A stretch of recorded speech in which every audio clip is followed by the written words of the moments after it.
Hoje, vamos mergulhar na sabedoria intemporal de uma verdadeira lenda do desenvolvimento pessoal, Jim Rohn. Vamos analisar as ideias dele, que são incrivelmente simples, mas tão profundas que continuam a transformar vidas, e perceber como se aplicam, ainda hoje, ao nosso dia-a-dia. E vamos começar logo com o coração de toda a filosofia dele. Para que as coisas mudem para si, tem de mudar. Esta frase parece simples, não é? Mas pensem bem. A grande lição é esta. A mudança não vem de fora, das circunstâncias, não. Ela começa por dentro, conosco. Ok, então, o que é que vamos ver? O nosso roteiro é simples. Primeiro, a premissa fundamental de tudo. Depois, vamos explorar 3 chaves essenciais para a transformação. E, por fim, vamos descobrir qual é o verdadeiro dia em que tudo pode de facto mudar. Vamos diretos ao coração da filosofia dele. A ideia base de Rohn é que antes de se poder ter mais sucesso, mais dinheiro, mais felicidade, primeiro é preciso ser mais. É uma pequena mudança de perspectiva que, na verdade, vira o jogo por completo. E aqui está a grande diferença. A maior parte das pessoas anda a correr atrás do sucesso, como se fosse algo que se pudesse apanhar. Mas a ideia de Rohn é completamente diferente. O sucesso não é algo que se persegue, é algo que se atrai, ao nos tornarmos na pessoa certa. Uma pessoa com mais disciplina, mais valor, mais sabedoria. O foco deixa de estar no ter e passa a estar no ser. E esta frase resume o conselho que mudou a vida de Ron. Basicamente o que ele quer dizer é que o nosso ordenado, a nossa qualidade de vida, raramente vão ser maiores do que o nosso crescimento pessoal. O verdadeiro investimento não é apenas fazer mais horas, é investir em nós mesmos, em novas competências, numa mentalidade mais forte. Então, como é que se começa a ser mais? Bem, a primeira chave, e talvez a mais importante, é mudar a filosofia pessoal. Antes de qualquer mudança no exterior, a verdadeira batalha é interna. É sobre assumir a responsabilidade total e mudar a forma como se pensa. E isto é mesmo fundamental. A vida acontece a toda a gente, certo? Os bons e os maus momentos não escolhem a quem aparecem. A grande diferença, a única variável que podemos controlar é a nossa reação. O nosso poder está precisamente aí, no que fazemos com aquilo que nos acontece.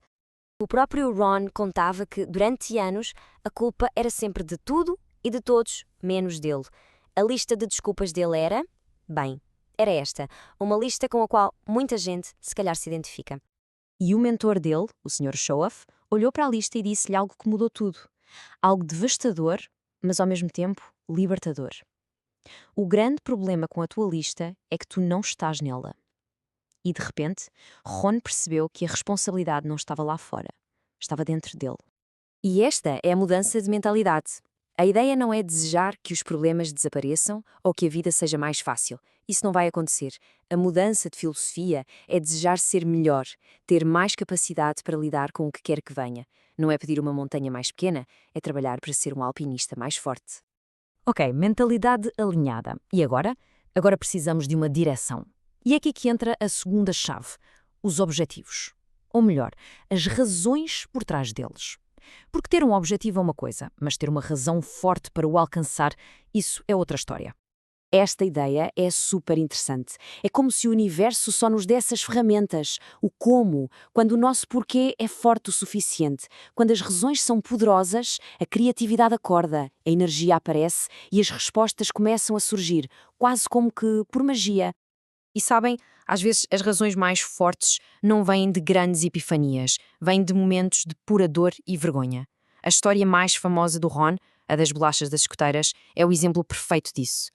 A história é simples. Uma menina escoteira bateu-lhe à porta para vender bolachas. Custavam 12 reais. Ele queria comprar, mas não tinha o dinheiro. Ele, um pai de família a trabalhar, não tinha dinheiro para umas bolachas. A vergonha que sentiu naquele momento foi o catalisador de tudo.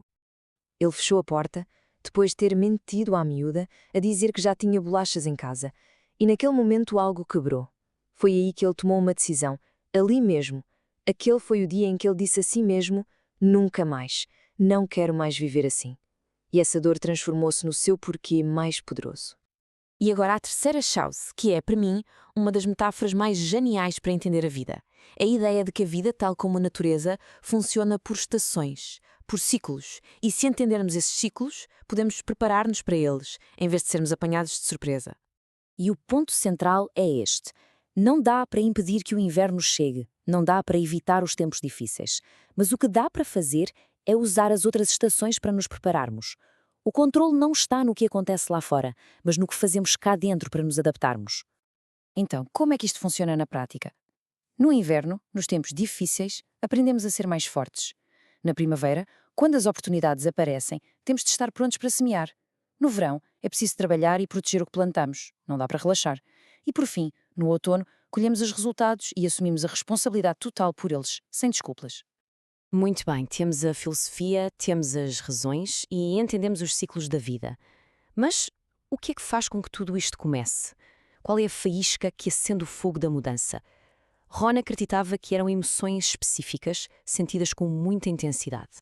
Ele identificou 4 emoções superpoderosas. Primeiro, a repugnância, aquele momento em que se diz chega.